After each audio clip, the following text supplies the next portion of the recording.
Students, வணக்கம். Exercise number 13, first lesson. From the following particulars, calculate total sales. Particulars, debtors on 1st April 2018, 2,50,000 rupees.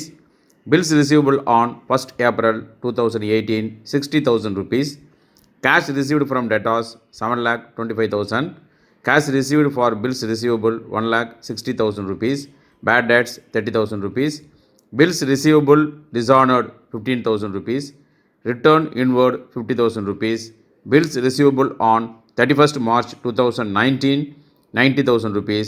Sundry debtors on 31st March 2019, 2,40,000 rupees.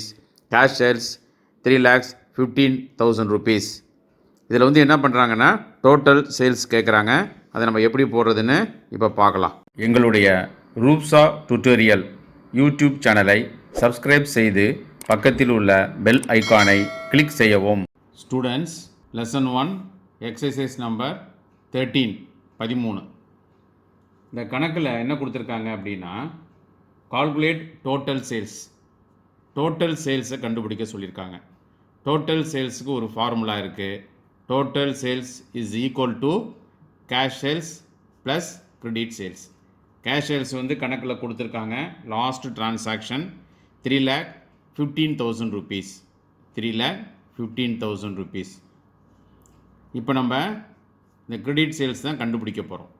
Credit சேல்ஸை கண்டுபிடிக்கணும்னா கணக்கில் என்னென்ன information கொடுத்துருக்காங்கன்னா bills receivable information கொடுத்துருக்காங்க, டெட்டாஸோடைய இன்ஃபர்மேஷனும் கொடுத்துருக்காங்க. அப்போ என்ன பண்ணணும் அப்படின்னா நம்ம பில்ஸ் ரிசீவபிள் அக்கௌண்ட்டும் போடணும், டெட்டாஸ் டோட்டல் டெட்டாஸ் அக்கௌண்ட்டும் போடணும். அப்போ வந்து என்ன பண்ணணும் அப்படின்னா இந்த டிரான்சாக்ஷனில் இங்கே இருக்கக்கூடிய கணக்கில் இருக்கக்கூடிய டிரான்சாக்ஷன் பில்ஸ் ரிசீவபிள் அக்கௌண்ட்டுக்கு எந்தெந்த டிரான்சாக்ஷன் வரும் அப்படிங்கிறத நீங்கள் தனியாக எடுத்து எழுதிக்கிறது நல்லது. ஏன்னா எந்த டிரான்சாக்ஷன் எந்த அக்கௌண்ட்டுக்கு வரும் அப்படிங்கிறது கன்ஃபியூஷன் ஆகும். அதனால் நான் என்ன பண்ணுறேன், முதல்ல பில்ஸ் ரிசீவபிள் அக்கௌண்ட்டை ஓப்பன் பண்ணுங்கள். லெட்ஜரை, டெட்டார் இந்த பக்கம், கிரெடிட், பர்டிகுலர்ஸ், ருப்பீஸ், இங்கே பர்டிகுலர்ஸ், ருப்பீஸ். இந்த அக்கௌண்ட் நம்ம ஓப்பன் பண்ணிட்டோம். இப்போ கணக்கில் நான் ஒவ்வொரு டிரான்சாக்ஷனாக பார்க்குறேன். அது பிஆர் அக்கௌண்ட்டுக்கு வருமா, டெட்டாஸ் அக்கௌண்ட்டுக்கு வருமா அப்படிங்கிறத நம்ம பார்த்துடலாம். ஃபஸ்ட் டிரான்சாக்ஷன் பாருங்கள், டெட்டாஸ் ஆன் 1st April 2018. அப்போ வந்து டெட்டாஸ் அக்கௌண்ட்டில் டெட்டாஸ் அக்கௌண்ட்டுன்னு எழுதியிருக்கேன் பாருங்கள். இதில் 1st April அப்படின்னு எழுதிட்டேன். எவ்வளோ எழுதியிருக்கேன், எவ்வளோ அமௌண்ட்டு கொடுத்துருக்காங்க, 2,50,000. அதை எழுதிக்கிறோம். நெக்ஸ்ட் டிரான்சாக்ஷன் பாருங்கள், bills receivable on 1st April 2018 அப்படின்னா பிஆர் வந்து அந்த 1st Aprilல் எவ்வளோ அமௌண்ட் இருக்குது அப்படிங்கிறத கொடுத்துருக்காங்க. Opening balance 1st April 2018 60,000. இது பிஆர் அக்கௌண்ட். பிஆர் அக்கௌண்ட் தனியாக எழுதிக்கணும். அதுமாரி டெட்டாஸ் அக்கௌண்ட்டு இங்கே தனியாக எழுதிக்கணும், பிரிச்சுக்கணும். எந்தெந்த டிரான்சாக்ஷன் எங்கெங்கே போகுது அப்படின்னு தனியாக நீங்கள் பிரித்து எழுதிக்கிட்டிங்கன்னா உங்களுக்கு ஈஸி, அப்புறம் உங்களுக்கு மனப்பாடம் ஆகிடும். நெக்ஸ்ட்டு பாருங்கள், கேஷ் ரிசீவ்டு ஃப்ரம் டெட்டாஸ். நம்ம என்ன பண்ணுறோம், டெட்டாஸ்கிட்டேருந்து கேஷ் வந்து ரிசீவ் பண்ணுறோம் அப்படின்னா என்ன அர்த்தம், அது டெட்டாஸ் அக்கௌண்ட்டில் தான் வரும். எவ்வளோன்னு கேட்டிங்கன்னா 7,25,000. அதுக்கப்புறம் பாருங்கள், cash received for bills receivable. Bills ரிசீவபிளை கொடுத்துட்டு பணத்தை வாங்கியிருக்கிறோம், 1,60,000 rupees. Cash received for BR 1,60,000 இங்கே உடனே எழுதிட்டேன். அடுத்து பாருங்கள், பேட் டெட்ஸ், வராத கடன். அது எதில் வரும் அப்படின்னா டெட்டாஸில் தான் வரும். நம்மள்ட்டேருந்து கடன் வாங்கியிருப்பாங்க, அந்த டெட்டாஸ் வந்து நமக்கு திருப்பி பணத்தை தரமாட்டாங்க. அதனால் பேட் டெட்ஸ் எவ்வளோ, 30,000 rupees. அதை இங்கே நம்ம எழுதிக்கிறோம். நெக்ஸ்ட்டு பாருங்கள், பில்ஸ் ரிசீவபிள் டிஸானர். இதுதான் ரொம்ப முக்கியமான ஒரு டிரான்சாக்ஷன். இந்த டிரான்சாக்ஷன் என்ன ஆகும்னு கேட்டிங்கன்னா பில்ஸ் ரிசீவபிள் அக்கௌண்ட்லேயும் வரும், டெட்டாஸ் அக்கௌண்ட்லேயும் வரும். ஏன் சார் வருது அப்படின்னு நீங்கள் கொஸ்டின் கேட்கலாம். அதனால் என்ன பண்ணுறீங்க அப்படின்னா B R bills receivable dishonour 15,000 rupees. இந்த பிஆர் டிஸானர் ஆச்சுன்னா என்ன அர்த்தம் அப்படின்னா இந்த பிஆர் எடுத்துக்கொண்டு போய் டெட்டார்கிட்ட கொடுப்போம், டெட்டார் பணம் தர மறுத்து விடுகிறார். அப்போ ஆட்டோமேட்டிக்காக இந்த பிஆர் டிஸானர் ஆகிடும். அப்போ டிஸானர் ஆச்சுன்னா அதுக்கு என்ன ஜேர்னல் என்ட்ரி அப்படின்னா debtors account debit to PR account. இந்த ஜேர்னல் என்ட்ரியில் பாருங்கள் டெட்டாஸும் இருக்குது பிஆர் இருக்குது. அப்போ இந்த பிஆரில் வந்து கிரெடிட் சைடு டெட்டாஸ்ன்னு எழுதி அமௌண்ட்டை போடணும். டெட்டாஸ் அக்கௌண்ட் டெபிட் சைடு பிஆர்னு எழுதி நம்ம இந்த 15,000 ருபீஸை போடணும். இங்கே ரெண்டுமே நம்ம இங்கே போட போகிறது இந்த அக்கௌண்ட்டை பொறுத்த வரைக்கும் பிஆர் அக்கௌண்ட்டும் போட போகிறோம், டெட்டாஸ் அக்கௌண்ட்டும் போட போகிறோம். அப்போ இந்த ஒரு டிரான்சாக்ஷனில் ரெண்டுமே வர்றதுனால நம்ம பிஆர்லையும் எழுதணும், டெட்டாஸ்லையும் எழுதணும். பிஆர் அக்கௌண்ட், டெட்டாஸ் அக்கௌண்ட், இந்த ரெண்டு அக்கௌண்ட்லையுமே இது வரும். அது மட்டும் ஞாபகம் வச்சுக்கணும். பிஆர் டிஸானர் அப்படின்னாக்கா பிஆர்லேயும் வரும், டெட்டாஸ்லேயும் வரும். அதுக்கப்புறம் கணக்கில் வந்து கேஷ் சேல்ஸ்ன்னு கொடுத்துருப்பாங்க. அது வந்து பார்த்திங்கன்னா எதுலேயுமே வராது. அது இந்த ஃபார்முலா கடைசியாக போடுவோம் டோட்டல் சேல்ஸ் கண்டுபிடிக்கிறதுக்கு. அந்த ஃபார்முலாவில் மட்டும்தான் வரும். மீதி இருக்கிற டிரான்சாக்ஷன் வந்து பிஆர் அக்கௌண்ட்டில் வரும், டெட்டாஸ் அக்கௌண்ட்டில் வரும். இதை மட்டும் நீங்கள் எப்படி இந்த டிரான்சாக்ஷனை பிரிக்கிறது அப்படிங்கிறது நீங்கள் தெரிஞ்சுக்கிட்டீங்க அப்படின்னா ஈஸியாக இந்த கணக்கை நம்ம வந்து போட்டு விடலாம். நெக்ஸ்ட்டு பாருங்கள் ரிட்டர்ன் இன்வெர்ட்ஸ். ரிட்டர்ன் இன்வெர்ட்ஸ்னால் என்ன? நம்ம விற்ற சரக்கு திரும்ப நமக்கு வந்து விடுகிறது, சேல்ஸ் ரிட்டர்ன் அர்த்தம். Returns invert, sales return. அதாவது இந்த சேல்ஸ் ரிட்டர்ன், ரிட்டர்ன் இன்வெர்ட் ரெண்டும் ஒன்று தான் அப்படின்னு நம்ம எப்படி தெரிஞ்சுக்கணும் அப்படின்னாக்கா அதை ஒரு ஞாபகம் வச்சுக்கிறதுக்கு ஒரு ஈஸியான ஒரு வழி சொல்லித்தரேன். பர்ச்சேஸ் ரிட்டர்ன் அப்படிங்கிறதுக்கு உங்களுக்கு ஈஸியாக உங்களுக்கு ஒரு வழி ஒன்று சொல்லித்தரேன். ஸ்டூடெண்ட்ஸ் கவனிங்க. சேல்ஸ் ரிட்டர்ன், ரிட்டர்ன் இன்வெர்ட் இது ரெண்டும் வந்து ஒன்று தான். அதுமாரி பர்ச்சேஸ் ரிட்டர்ன், ரிட்டர்ன் அவுட்வேர்ட் இது ரெண்டும் ஒன்று தான். எப்பயுமே இந்த ரிட்டர்ன் இன்வெர்டை வந்து நம்ம பர்ச்சேஸ் ரிட்டர்ன் அப்படின்னு நம்ம சில நேரத்தில் வந்து நினச்சிப்போம். அதுமாரி சேல்ஸ் ரிட்டர்ன் வந்து ரிட்டர்ன் இன்வெர்ட், அதாவது குழப்பம் நமக்கு எதுக்கு வரும் அப்படிங்கிறது குழப்பம். அதை எப்படி நீங்கள் ஞாபகம் வச்சுக்கணும் அப்படின்னா ஒரே ஒரு வார்த்தை போஸ்ட், POST. இந்த போஸ்ட்டுங்கிற வார்த்தையை நீங்கள் ஞாபகம் வச்சுக்கணும். இந்த போஸ்ட் இருக்குது பார்த்தீங்களா கடைசி, இந்த போஸ்ட்னா என்ன? கம்பம். இந்த கம்பத்தை என்ன பண்ணணும்? பூமிக்குள்ளே நல்லா போட்டு உள்ளே மூடிடுங்க. ஓகேவா? POST இந்த போஸ்ட் மரத்தை உள்ளே போட்டு கடைசியாக மூடிடுங்க. இதை எப்படி ஞாபகம் வச்சுக்கணும் அப்படின்னா இந்த போஸ்ட்டை வந்து நீங்கள் ரெண்டாக பிரிச்சிடணும். இப்படி ரெண்டாக நீங்கள் பிரித்து விட வேண்டும். இப்போ இந்த PO இருக்குது பார்த்தீங்களா, இந்த SI இருக்குது பார்த்தீங்களா, இந்த PO அப்படிங்கிறது என்ன அப்படின்னா இதுதான் பர்ச்சேஸ். இந்த ஓங்கிறது அவுட்வேர்ட்ஸ், Pங்கிறது பர்ச்சேஸ் ரிட்டர்ன், ரிட்டர்ன் அவுட்வேர்டுங்கிறது PO. அப்போ இந்த POங்கிறது ரெண்டும் ஒன்று. எஸ்ங்கிறது என்ன? Sales return. சேல்ஸ் ரிட்டர்னுங்கிறது தான் இந்த எஸ்ஸு. இந்த ஐங்கிறது இந்த ரிட்டர்ன் இன்வெர்ட். அப்போ SIயும் ரெண்டும் ஒன்று, POவும் ஒன்று அப்படிங்கிறது உங்களுக்கு ஞாபகம் வச்சுக்கலாம் எழுதா. நீங்கள் வந்து மனசுக்குள்ளேயே சொல்லி பார்த்துக்கணும். போஸ்ட், PO அப்படின்னா என்ன? Purchase return. ஓன்னா என்ன? Return outward. ஒன்று தெரிஞ்சால் போதும், ஆட்டோமேட்டிக்காக இன்னொன்று நம்ம இதுக்கு ஆப்போசிட் அப்படிங்கிறது நமக்கு ஞாபகத்து வரும். இப்படி தான் வந்து நீங்கள் sales return, purchase return, return அவுட்ஸோட ஞாபகம் வச்சுக்கிறது ஈஸி. ஸ்டூடெண்ட்ஸ் பாருங்கள், இந்த கடைசி true transaction bills receivable on 31st March 2019 அந்த அக்கௌண்டிங் இயரில் இருக்கக்கூடிய லாஸ்ட் க்ளோசிங் பேலன்ஸ் அதை நான் இங்கே எழுதியிருக்கேன் பாருங்கள். 31st March 2019 90,000 rupees எழுதியாச்சு. அதுக்கப்புறம் பாருங்கள் sundry debtors on 31st March 2019 2,40,000 rupees அதை எடுத்தாந்து இங்கே கடைசியாக நம்ம இங்கே எழுதிடணும். என்ன எழுதணும்? 2,40,000 rupees. இதில் வந்து sales return, returns invert 50,000 rupees அதை இங்கே எழுதிக்கலாம். இப்போ வந்து நம்ம ஃபஸ்ட்டு இப்போ பார்த்தீங்க அப்படின்னா இந்த கணக்கில் பார்க்கும்போது பார்த்தீங்கன்னா பயமாக இருக்கும்.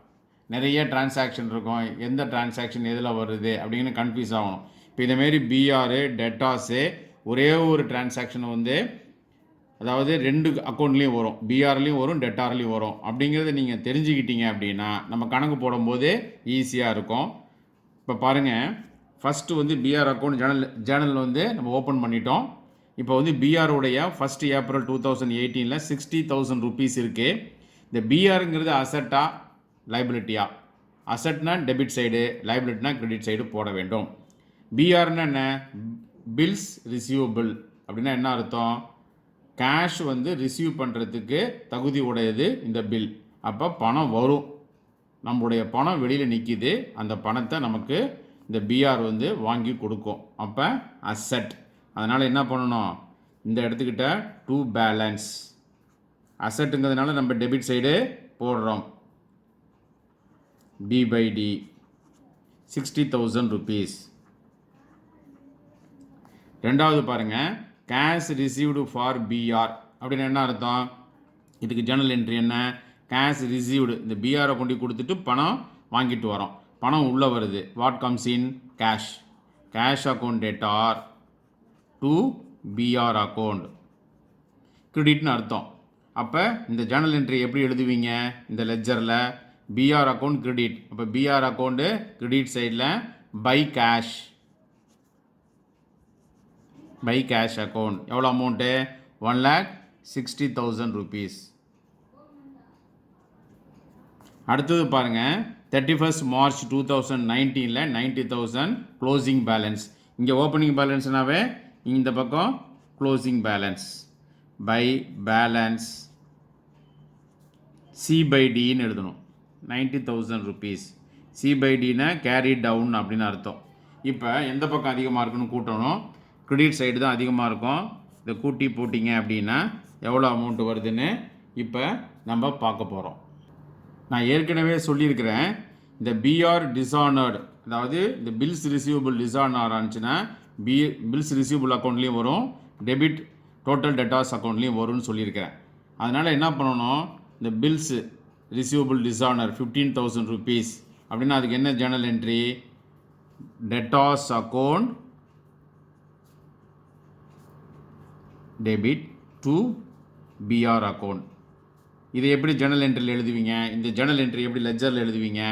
பிஆர் வந்து கிரெடிட் சைடு இருக்குது, அதில் பிஆர் வந்து கிரெடிட் சைடில் என்ன எழுதணும்? By debtors.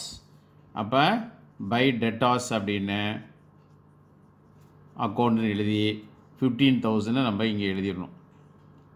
புரியுதுங்களா? இப்போ வந்து இந்த பக்கம் தான் அதிகமாக இருக்குது, அதை கூட்டினீங்கன்னா 2,65,000 வருது. இதை அப்படியே என்ன பண்ணுங்கள், ஆப்போசிட் பக்கம் கொண்டாந்து எழுதுங்க. எழுதிட்டு இப்போ பேலன்ஸ் பண்ணுங்கள். பேலன்ஸ் பண்ணுறதுனா என்ன? இந்த அமௌண்ட்டை வந்து இந்த அமௌண்ட்டோட லெஸ் பண்ண வேண்டும். 2,65,000 மைனஸ் 60,000, அப்போ என்ன வரும்? 2,05,000. இந்த 2,05,000 இந்த எடுத்துகிட்டு நம்ம எழுதிடுறோம். அதுக்கப்புறம் இந்த ரெண்டு அமௌண்ட்டையும் கூட்டினா இந்த அமௌண்ட் வரணும், இந்த மூணுத்தையும் கூட்டினீங்கன்னா இந்த அமௌண்ட் வரும். அப்போ ஆட்டோமேட்டிக்காக debit and credit side balance ஆகிடுச்சின்னு அர்த்தம். அப்போ இது என்ன அர்த்தம்? இதுதான் வந்து டு டெட்டாஸ். இந்த பில்ஸ் பிஆர் இருக்குது பார்த்தீங்களா, bills received during the financial year. Bills received during the financial year. அப்போ இந்த டெட்டாஸுங்கன்னு போடுறோம் பார்த்தீங்களா, இந்த அமௌண்ட் வந்து எங்கே வரும் அப்படின்னா அது டெட்டாஸ் அக்கௌண்ட் போடும், டோட்டல் டெட்டாஸ் அக்கௌண்ட் போடும்போது நம்ம கிரெடிட் சைடு எழுதணும். அதை மட்டும் ஞாபகம் வச்சுக்கணும். அதுக்கு தான் இந்த இதை வந்து நம்ம பில்ஸ் ரிசீவபிள் அக்கௌண்ட்டை இங்கே கண்டுபிடிக்கிறோம். இந்த பில்ஸ் ரிசீவபிள் எவ்வளோ வாங்கியிருக்கோங்கிறத வந்து இந்த அக்கௌண்ட்டு போட்டால் தான் நமக்கு தெரிய வரும். இந்த 2,05,000 நம்ம அடுத்து போடக்கூடிய டோட்டல் டெட்டாஸ் அக்கௌண்ட்டில் கிரெடிட் சைடு மறக்காமல் எழுத வேண்டும். ஒன்று. அதுக்கப்புறம் இந்த பில்ஸ் ரிசீவபிள் டிஸானர் ஆச்சுன்னா அந்த 15,000 rupees வந்து பிஆர் அக்கௌண்ட்லேயும் வரும், அதே சமயத்தில் டெட்டாஸ் அக்கௌண்ட்லேயும் டோட்டல் டெட்டாஸ் அக்கௌண்ட்லேயும் வரும். ஏன் வரணுங்கிறது நான் ஏற்கனவே எக்ஸ்பிளைன் பண்ணிட்டேன். கணக்கு போடும்போது நீங்கள் பாருங்கள், உங்களுக்கு புரியும். இப்போ நம்ம டோட்டல் டெட்டாஸ் அக்கௌண்ட்டு போட போகிறோம். பாருங்கள், டோட்டல் டெட்டாஸ் அக்கௌண்ட், இது வந்து கிரெடிட் சைடு, இது வந்து டெபிட் சைடு. அடுத்து என்ன எழுதுவோம்? பர்டிகுலர்ஸ் எழுதுவோம், இங்கே ருப்பீஸ் எழுதுவோம். அதேமாரி கிரெடிட் சைடும் பர்டிகுலர்ஸ் எழுதுவோம், அமௌண்ட் எழுதிடுவோம். நெக்ஸ்ட் வந்து பார்த்திங்கன்னா இந்த அம்புக்குறி நம்ம இங்கே போட வேண்டும்.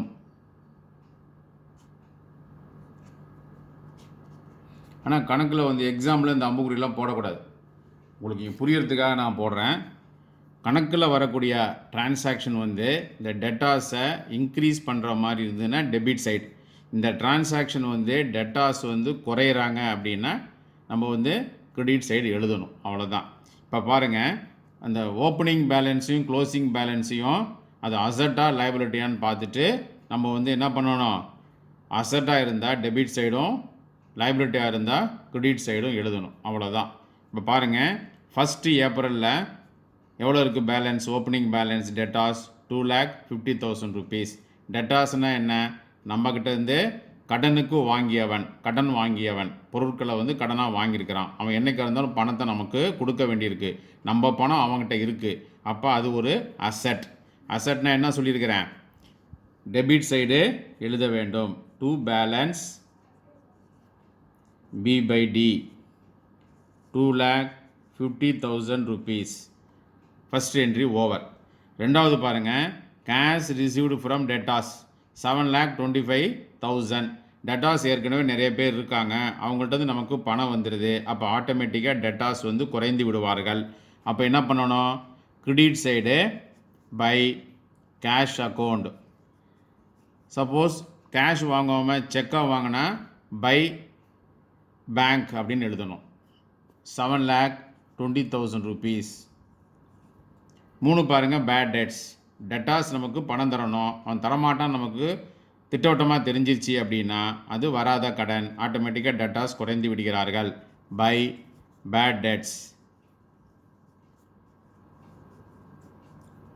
30,000. அடுத்தது பாருங்கள், ரிட்டர்ன்ஸ் இன்வர்டு சேல்ஸ் ரிட்டர்ன். அது வந்து என்ன அர்த்தம்? சேல்ஸ் ரிட்டர்னா நம்ம கடனுக்கு விற்றுருக்குறோம், அப்போ டெட்டாஸ் இன்க்ரீஸ் ஆவாங்க. அந்த கடனுக்கு விற்ற சரக்கு திரும்ப நமக்கே வந்துடுது, அப்போ டெட்டாஸ் குறைஞ்சிருவாங்க. அப்போ பை சேல்ஸ் ரிட்டர்ன் 50,000. கடைசியாக வந்து க்ளோசிங். இங்கே ஓப்பனிங் எழுதுனாவே ஆப்போசிட் சைடு நம்ம என்ன பண்ணணும்? க்ளோசிங்கை எழுதிடணும். சி பை டி எவ்வளோ? 2,40,000 rupees.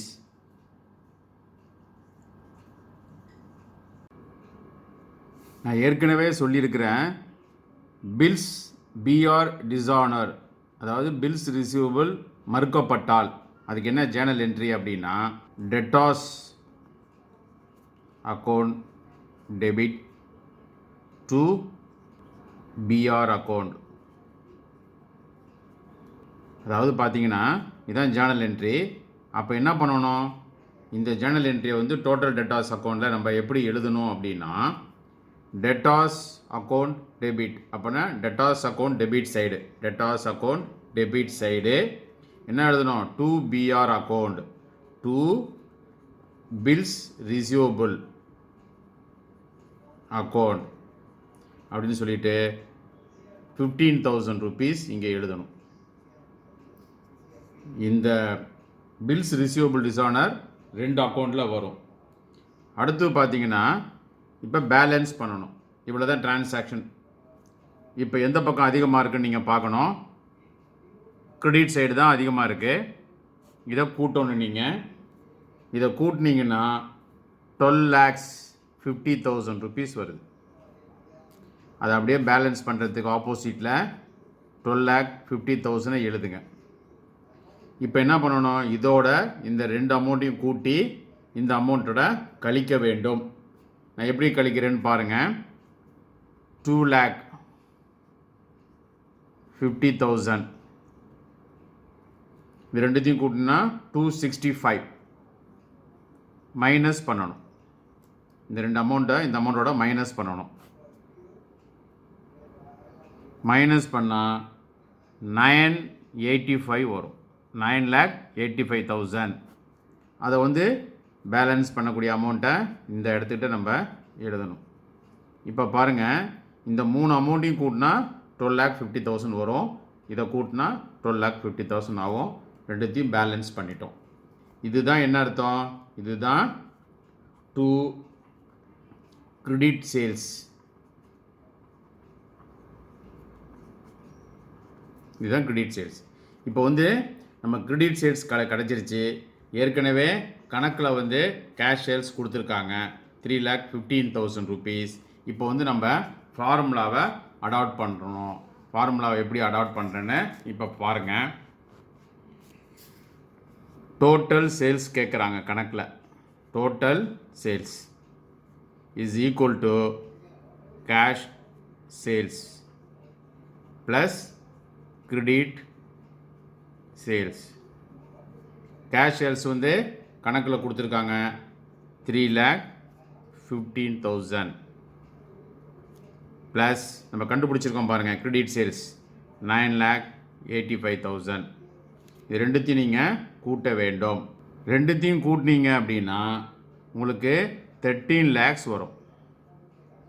இந்த 13 lakhsங்கிறது தான் டோட்டல் சேல்ஸ். ஓகேவா? மாணவ மாணவிகளே, மீண்டும் அடுத்த வீடியோ பதிவில் சந்திக்கும் வரை உங்களிடமிருந்து விடை பெற்றுக்கொள்வது ரூப்சா டுட்டோரியல். நன்றி, வணக்கம்.